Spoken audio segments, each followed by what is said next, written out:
recording in progress. All right.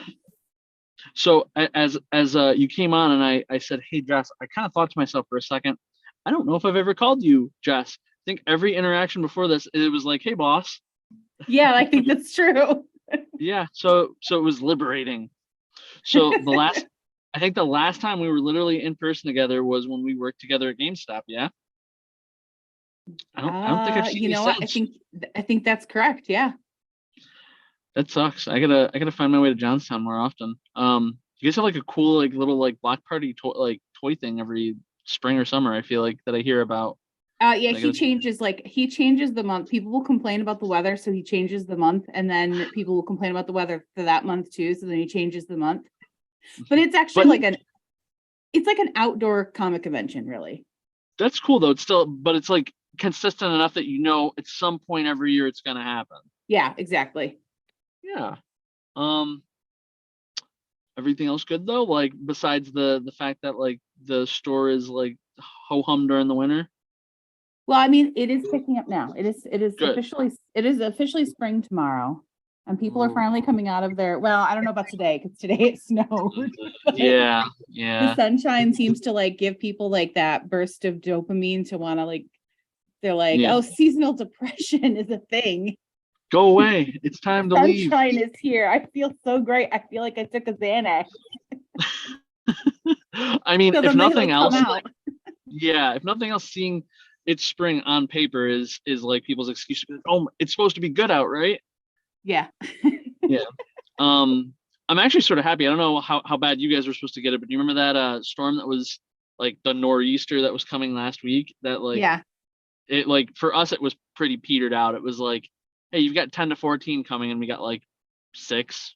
Yeah, same. We got like 4 or 5 inches, I think. And I think what really came down was more than that, but because it was still pretty warm, it was like not accumulating. It was just like melting into itself. Yeah. So. Yeah. Well, for those of you that don't normally watch, me and Jess and most of the guests kind of live in upstate New York.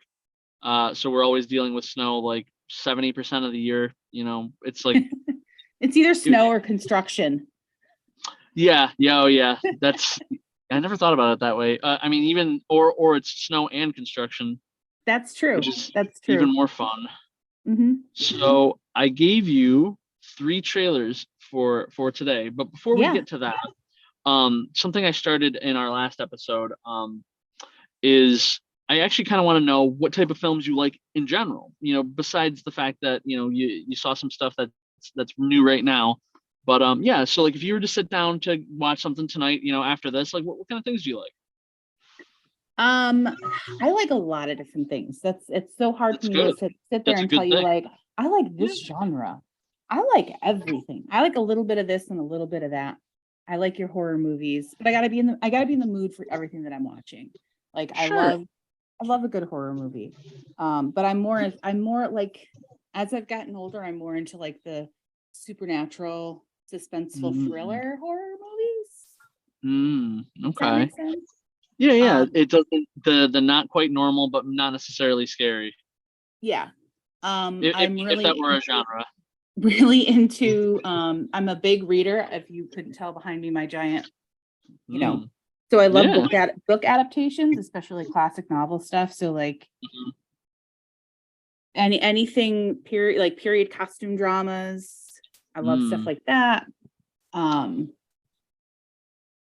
There's one that I saw a couple of weeks ago. It probably would have been like episode maybe 2, and it was a period costume drama that maybe you should catch once it might already be on streaming stuff. I don't know if it's like paid streaming or free streaming yet, but it was called Emily, and it's based on like Emily Bronte. I totally want to see that. That is on my list of things that I want to see. Yep. So in February, that was one of my 5-star movies, like of maybe 1 or 2 other movies. Most of them were not 5-star, but that was a 5-star movie. Okay. That's good to know. I'm very excited. Very excited. Yeah. So other thing I want to point out for anybody who's been playing right along with us here, you are my first female guest, which I mean, you saw earlier from my Facebook post.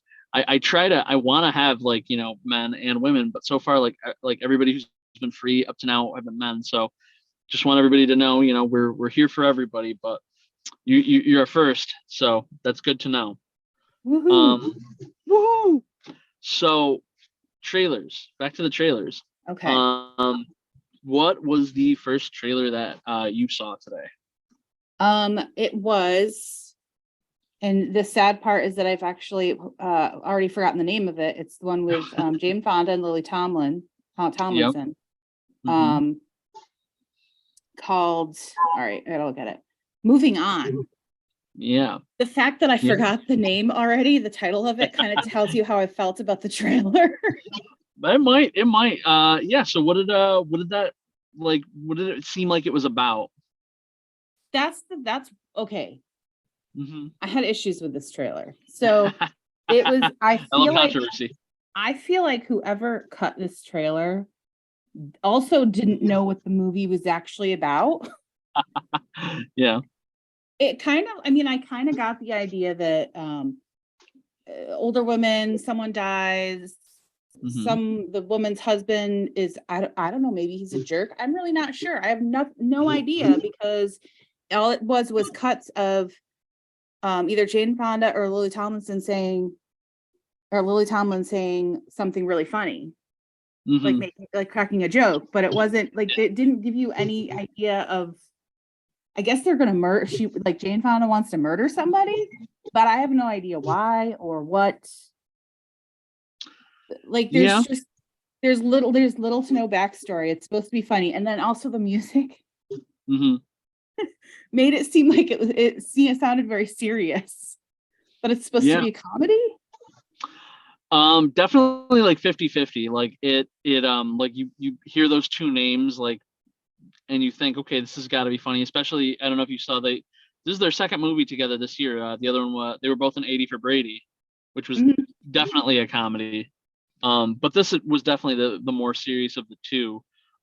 So fair to say that based on the trailer, this movie did not like give you a whole lot of information on what you thought the movie was about, other than Jane Fonda wants to kill somebody, possibly somebody who's a male and a jerk.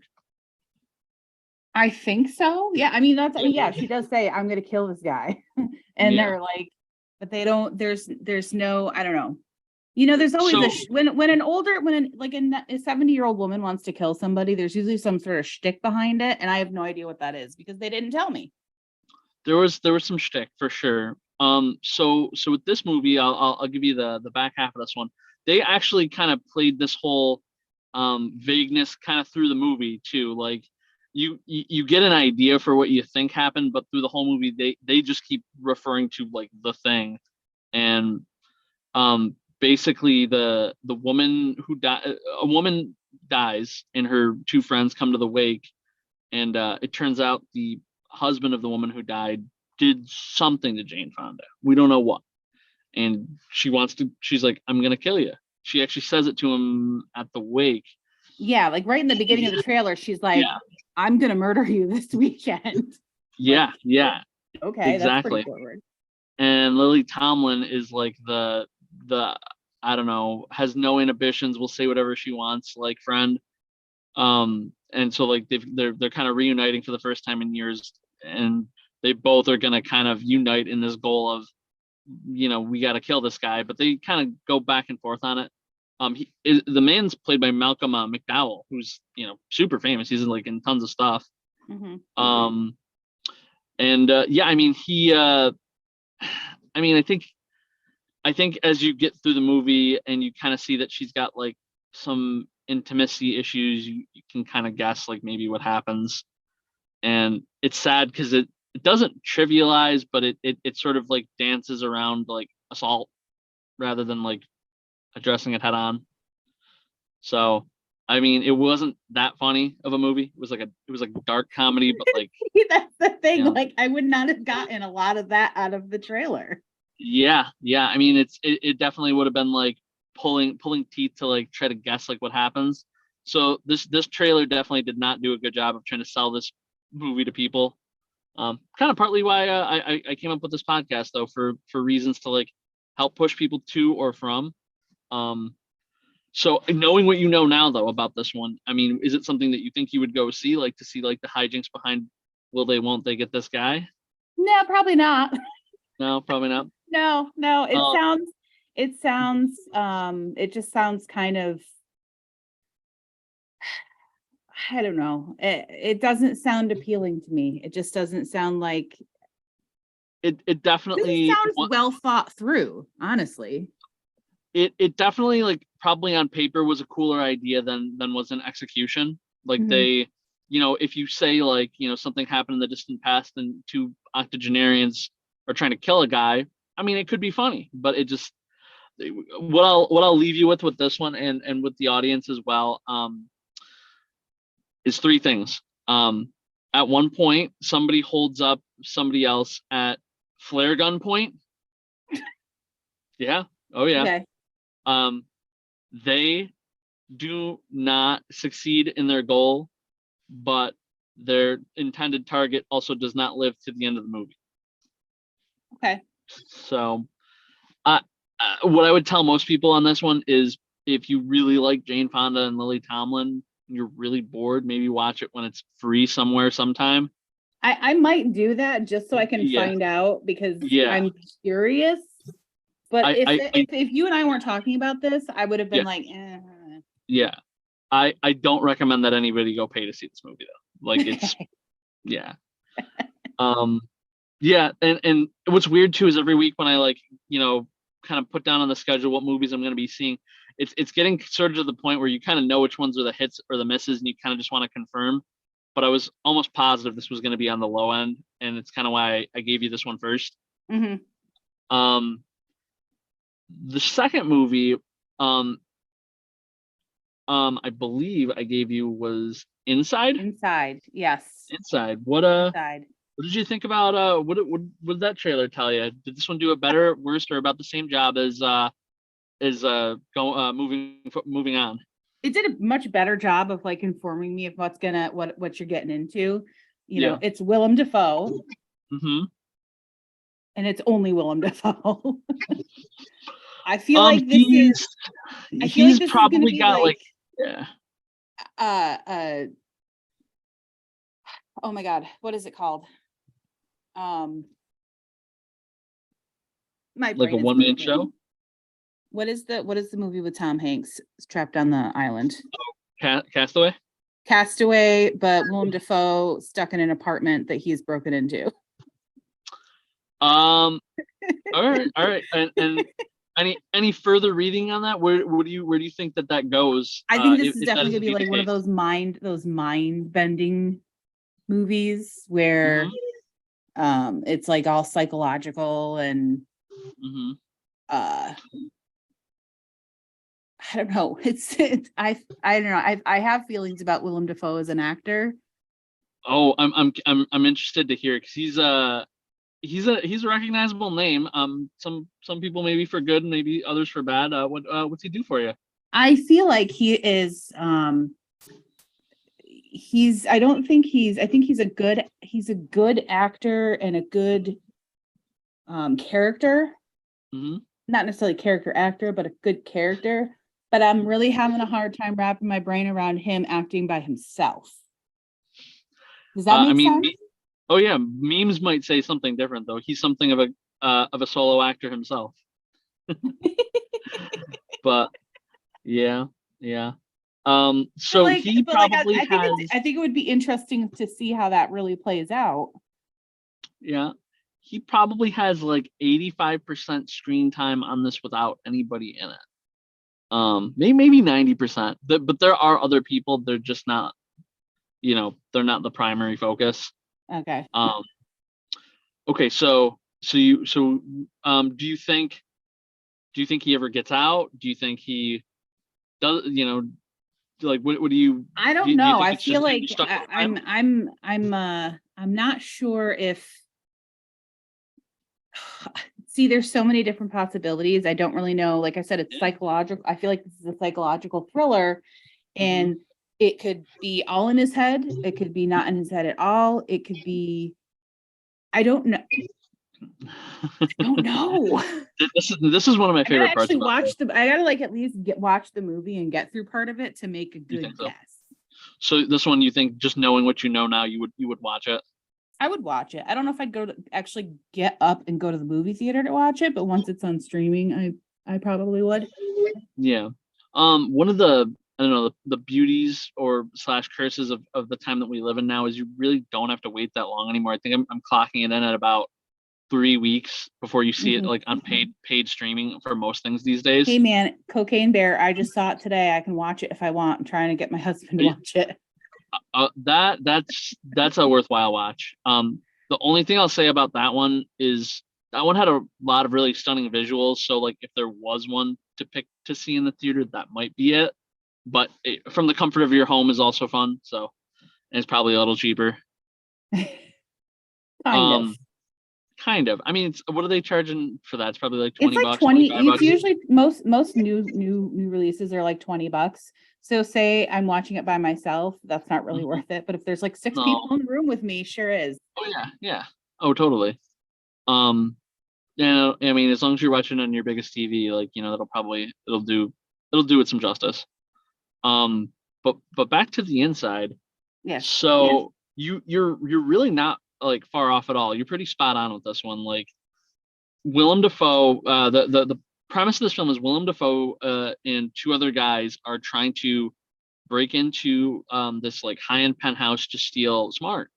One guy's like the pilot, I guess. I mean, you never see him, but like, there's a helicopter and Willem Dafoe jumps out of it. And the other guy's like the tech guy who's like the hacker to like hack into stuff. And once he's in, like everything's going fine. He finds all but one of the paintings they're looking for, and they're like, "Oh, you're out of time. Let's get out." And then like the hacker guy like screws up, and he can't hack him out. And he's like, "You're stuck." He's like, "Sorry, you're on your own." So, and it's kind of just like the slow descent into madness of Willem Dafoe if he were stuck in a high-end apartment, like with only like finite resources, because like everything is like electronically controlled, like the doors, like he can't get out, and he doesn't have access to any of this stuff. He's got access to none of it. Like some of it got damaged, like in the rush to get out. Like he's like stuck. Like, and at one point though, he's like so bored he gets the TV to start working sort of intermittently, and I'm not sure what the they don't ever really say like the owner of the apartment like what he does or who he is. Like you see some pictures of him around the apartment, but like he's got footage of everybody in the building, like the people in the lobby, people like walking the halls, whatever, not like people's apartments or anything. But so Willem Dafoe can like see the guy at the front desk, he can see like the cleaning lady outside, and he starts naming them. In fact it is Castaway. It's a little like it is a little like Castaway. Castaway with Willem Dafoe in a high-end apartment. yeah. But the thing about Willem Dafoe versus Tom Hanks is Willem Dafoe already looks pretty crazy. That's true. So it's just like Willem Dafoe ratcheted it up to like 11. Like he fakes like 11. Yeah, exactly. Because he fakes like he's not like doing a cooking show for himself. He's like rolling around in like dirt when like water spigots start to spray water because he can't turn the faucets because the faucets are smart faucets. Like everything's electronic. And but yeah, it's and at a certain point he does start to hallucinate. And you're kind of like, again, with the whole like, is it in his head or not in his head? You're like, oh shit, like, is this like a supernatural movie? Like where like he's talking to the owner of the apartment and all these other people he's like lured into his place, or is this just some weird hallucination? And he does, there is a conclusion, there's something happens one way or the other. I'll say I don't want to give away too much, for you, especially if you're gonna watch this. This one I am gonna watch for sure. Yeah, I mean, there's a conclusion, and there's a sort of like funny thing that he does that you're like, okay, well, if this is real, this will be really funny for the owner to kind of find. And like the owner's gone for like a super long time. Like they mentioned at one point he's in like Kazakhstan, and they just don't say for how long. I was gonna say, like, it seems like this guy doesn't like live there often or frequently. Super rich and just probably gone for long stints of time, which is probably why they targeted. Jet setting around the world, Lucky bastard. But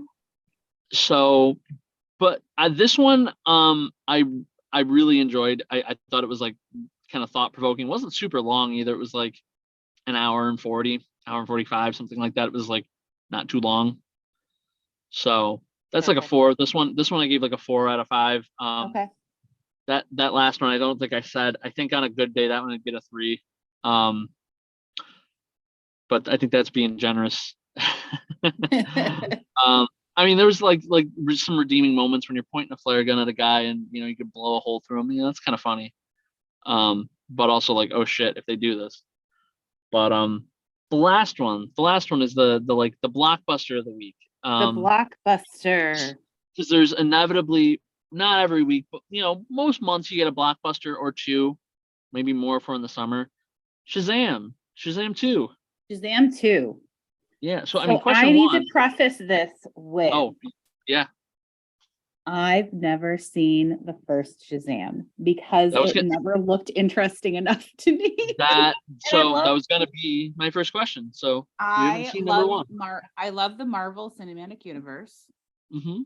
Really into that. Love superhero stuff. Love comic book stuff. Grew up on Tim Burton's Batman.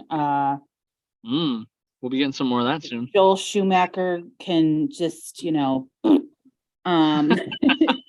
I have a hard time with some of the DC stuff. So, but I'm very particular. I'm very particular, and I just kind of saw the trailers for the first one and was like, I don't know. I don't know if this is going to be sophisticated enough for me. But then everybody said it was awesome, and I keep meaning to go back and actually watch it, and I just never have. And I actually was thinking, as I'm watching this trailer, why haven't I watched the first one? This looks really good. So to kind of touch on your Marvel thing, I mean, like I'm biased here. I do like Marvel movies more than I like DC, but DC was kind of late to the party, like with their current stuff. Like they wanted to do the overarching, and they couldn't really. They flopped so many movies early on that it made me go, eh. Yeah. And I have a hard time giving them my attention. So what I learned maybe after Suicide Squad, like the first one, was that it was almost better to look at each DC movie through their own lens, and maybe like, they got Easter eggs, cool, but like there's not a whole lot of interconnectivity, they're in the same universe. That's about all you need to know. Shazam number 1 was really cool because you really didn't need anything from any of the others. It was like there's like one Easter egg at the very end of the movie that like, oh hey, cool, you watched this other DC movie, here's the Easter egg, but everything else was totally separate. It's like it's in Philly, he's not anywhere near any other heroes, it's its own thing. So cool. And in a way to kind of, well, all right, let me ask. So even though you haven't seen one, you watched the trailer. So what did you think about it? I know the gist of the first one, not all the details, but I have an idea. I know who Shazam is. This trailer, it looked really fun. It looked like it had depth. It's got Helen Mirren in it as a bad guy villain. I mean, she's got some serious acting clout. So when people want to get involved in a script like her, it's probably going to be pretty good. Yeah. Lucy Liu is also a bad guy with her in this. I know, I love her too, but like I'm a bit like Helen Mirren. I don't know if I definitely didn't know this before I saw Shazam, but I saw this in like a related article. I feel like she's already kind of opened herself up to like anything, because wasn't she in a Fast and the Furious movie? Helen Mirren? Yeah, like I thought I saw something. I think she's like Dominic Toretto's like mom or something. Hold on, I gotta look this up now because I could be wrong. It could have just been like a meme, but all right, Helen Mirren. Let's look this up. Because I think they were like trying to say, like, at one point in the trailer, and I think in the movie, like Shazam tries really hard to like do the whole family thing, and he even makes the joke about I've seen the Fast and the Furious movies. Oh my God, she was in F9, the Fast Saga. Yeah. So yeah. Like the picture that I saw is like her behind the wheel of of a heavy muscle car, and I'm like, is Oh that yeah, Helen? she's been in a bunch of them. Oh my God. Yeah. So she's all over. I mean, she can do anything she wants. You can tell I haven't watched a Fast and Furious movie since like probably the second one. I'm about right there. I'm about right there with you, which is gonna make me feel all kinds of bad when Fast 10 comes out, and I'm gonna have to like binge 9 Fast and the Furious movies in a week. But we'll cross that bridge when we Now get to I'm rethinking my whole thought process here, but honestly, about which part, about Fast and the Furious or Helen Mirren? But Helen Mirren's taste and legitimacy. Who knows? Maybe she classes those films up. Maybe she does. Maybe she does. I don't know, because I also haven't seen them. I was being judgmental, and they're basically Marvel movies at this point too, because like every successive one gets another big name guy. Like the new Fast 10, I saw the trailers, got Aquaman's the bad guy, and then the last one it was whatever, John Cena, and before that, you know what I mean? Like, oh, Brie Larson's gonna be in the 10th one too. So okay. Yeah, they're Marvel movies. Okay, yeah. Basically. Yep. So, but yeah, I mean, like I said, I've been, I get told you got to watch this movie, and the original Shazam was one of those, and so watching this trailer, I said, oh, that actually looks really fun, looks really cute. So yeah, I mean, I'll say this, you definitely should, and it's probably streaming for free somewhere. But even if you decide to be one of those crazy people that's like, I can watch a sequel without watching the original, it does give you the necessary like recap within the first 5 minutes of the movie, for like, hey, what happened in one that leads to what's going on in two. Like, time has passed, but they're like, hey, there's this new threat, and this new threat is derived by an action that somebody took at the end of the first movie. Oh, poop. So you could watch it without watching the first one, but I don't see, I don't like doing that. I would rather, I need to see the first before I go on to the. Well, yeah, there are crazy people that I've known to do that. Like, they'll be like, oh, I'll go to the movies with you. I'm like, oh yeah, did you see the other one? No. And I'm like, but then how are you gonna? So like, this movie kind of, I mean, Shazam as a character kind of like deals with like magic and the gods, kind of in the same way that Wonder Woman does. Mm-hmm. And I mean, I don't know if you've seen the commercials or anything. Wonder Woman does make a cameo in this film because they're kind of in the same same part of the DC universe. I did watch the Wonder Woman movies. Okay. I mean, like, you don't really need to know anything other from the Wonder Woman movies, but it's the same actress. So it's just like, you'll see her and like, you'll recognize her and be like, oh shit, that's the music from Wonder Woman. And oh, hey, that's Wonder Woman. Actually, one of the main themes for this whole movie is Shazam has a huge crush on her. No. Okay. Yeah. So Shazam's a kid. Shazam's in this movie, he's about to be 18, but like, essentially, like, in the first movie, he gets powers. The first movie, wasn't he like 13? 16. They say 2 years had passed. He was a teen.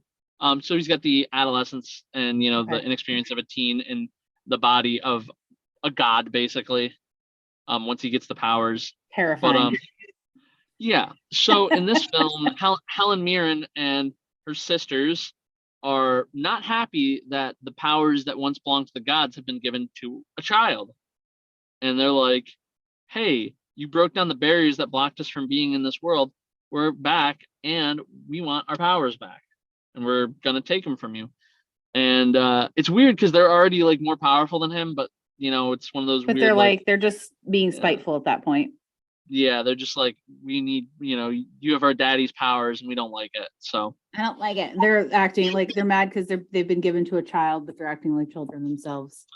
Yep. Oh yeah. There's definitely an allegory there, but it's at one point Helen Mirren actually does become the voice of reason, and her other sisters don't like that, and they're kind of like, okay, well, we're gonna do what we want, and you're gonna like sit by and watch as we like make man's world pay, even though like we were really only mad at one guy to start.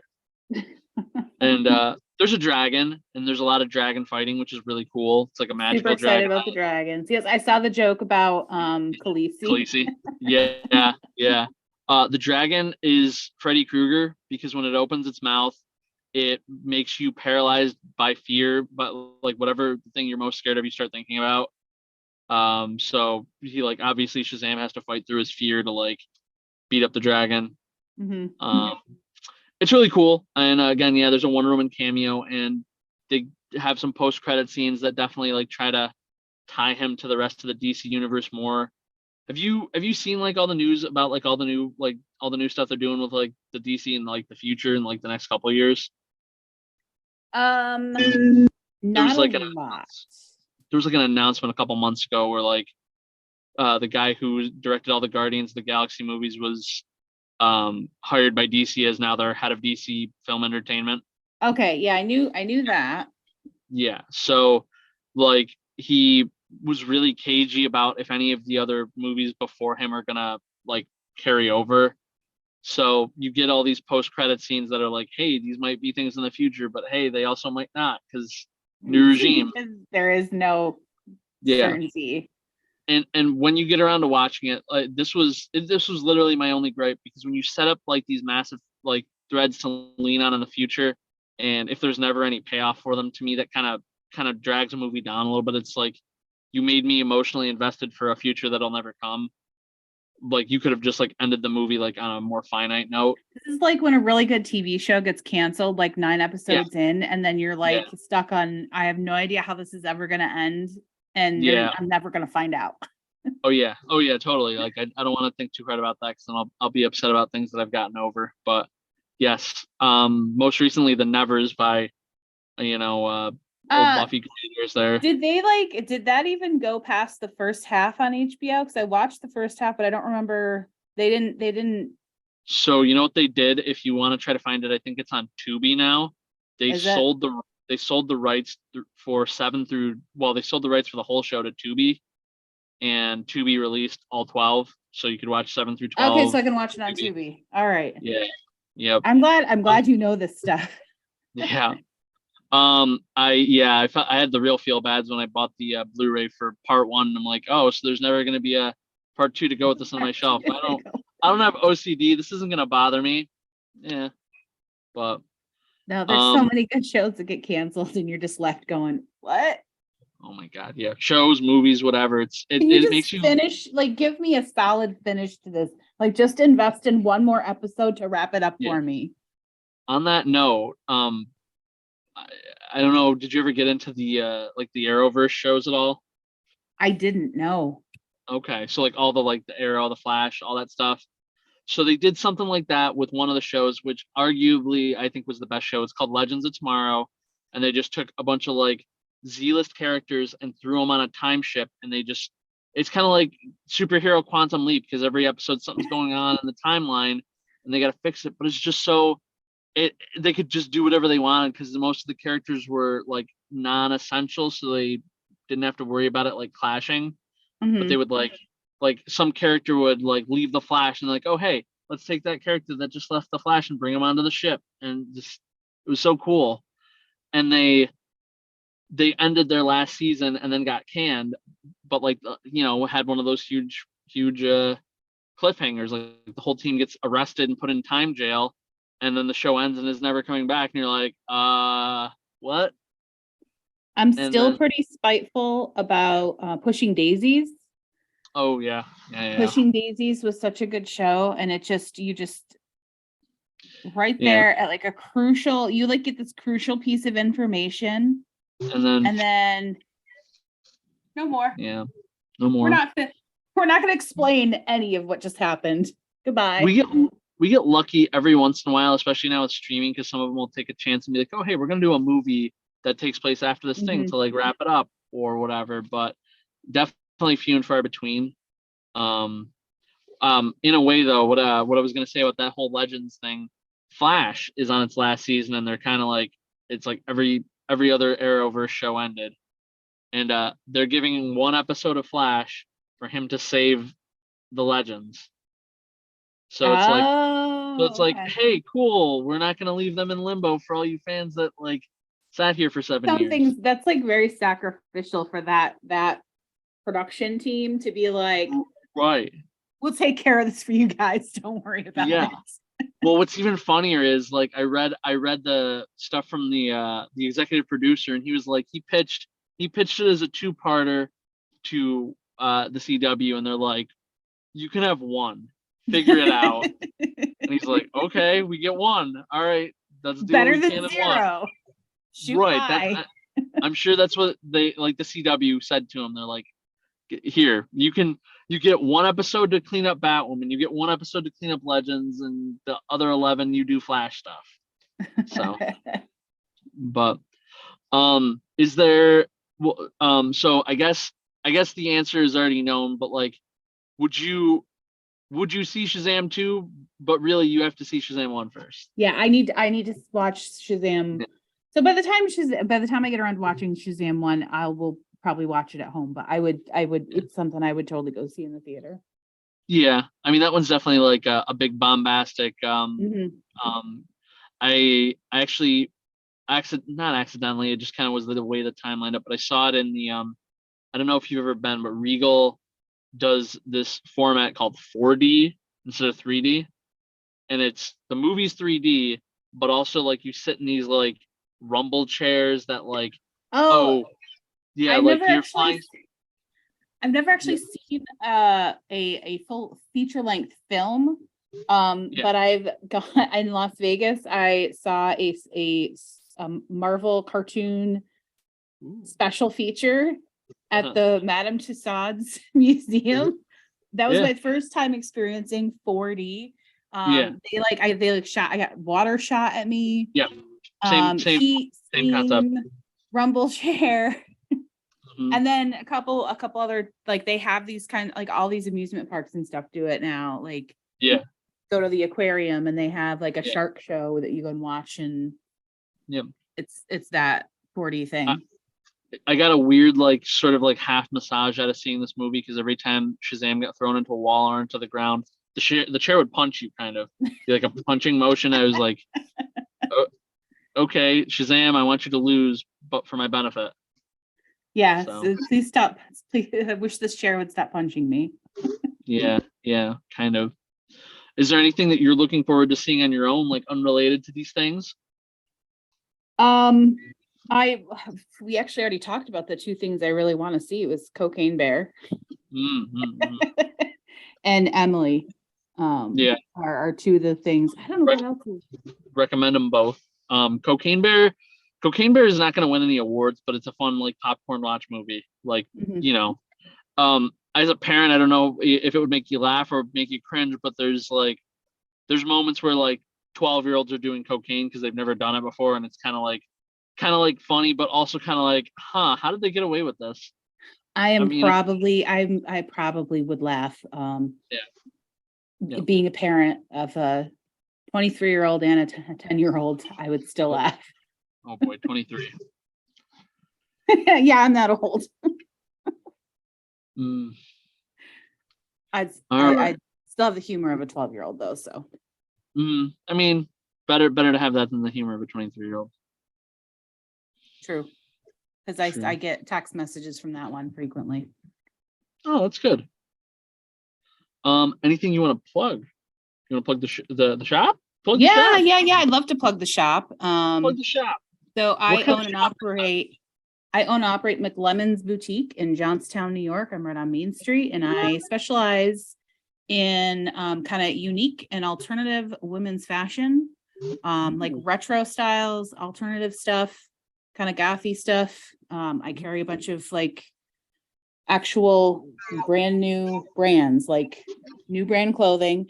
People constantly think I'm a thrift store because I'm in a very small town. I'm like, no, I actually sell new clothes.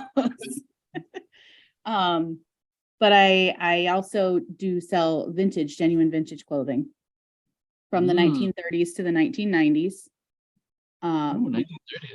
And we sell, I actually carry a lot of pop culture stuff, pop culture inspired things, handcrafted jewelry and accessories, all kinds of fun stuff. T-shirts, scarves, hats, all kinds of things. But weird stuff, all the weird neat things in life. All the weird neat things that we need. If you want a dress that has cats, but also a beautiful like floral motif, I've got it. I kind of want a dress. If you want dinosaurs, I got you covered. Dinosaurs, whoa. If you want polka dots, we got that. If you want solid color, kind of a little more chill, or you're an all black kind of person, we got that. Well, after this, totally send me a link and I'll put that in the video too. Okay. That way the people are like, people like them clickables and they'll be like, oh, I can click and look right away. We do. I'm a big fan of getting people into the shop to try stuff on. We're all about body positivity and that everybody's a good body. And it's really important to try clothes on to make sure that you are happy with what you have, with what you're wearing. I hate sending people out with things that don't fit them properly or that they're not comfortable in. But because of, like worldwide pandemic stuff, we had to have a website. And so now I do sell online. So I have that as well. All right, people. So remember the websites for show. Hit the store. Yeah, hit up the store. That's the fun part. So yeah. Well, thank you for being my guest today. It's been fun.